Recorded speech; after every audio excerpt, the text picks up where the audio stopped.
Over here is the picture taken after the servicing mission, and this is what the new 1994 wide field planetary picture will show us.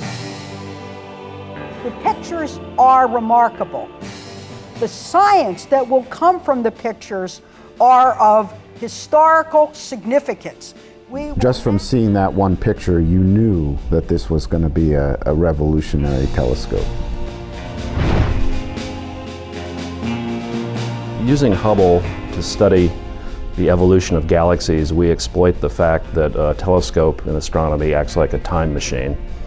When we look at the most distant objects in the universe with Hubble, we're actually looking far back into time. The light has taken something like 10 to 12 billion years to reach us when we look at the most distant galaxies. Hubble's ability to provide very crisp images, far crisper and cleaner and clearer than any other telescope, allows you to see what these things look like. They're not just fuzzy blobs of light.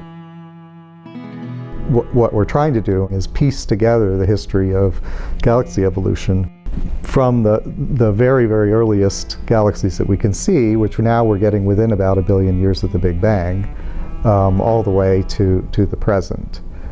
The other thing that Hubble allowed us to do is get very precise measurements of the colors of these galaxies.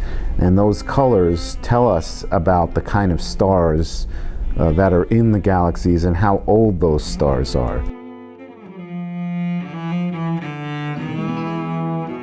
There are two different ways of thinking about a redshift. There's the Doppler effect.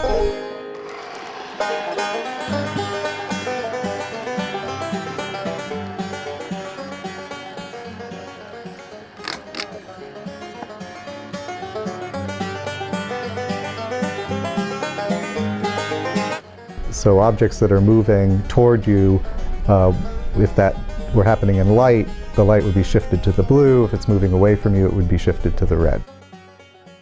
In cosmology, there's another aspect. The whole universe is expanding, and that's essentially stretching the light on its way from the distant object to us.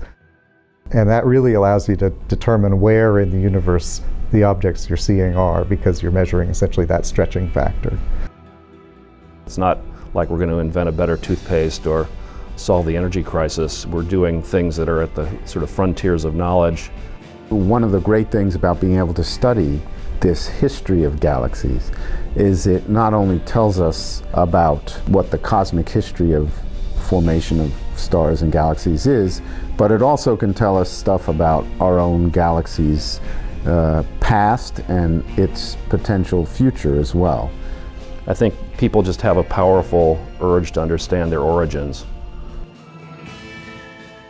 How did we get here? You know, what was before the Earth? What was before the Sun? Those kinds of simple questions that are startlingly hard to answer. And the amazing thing is that we can start to answer many of them.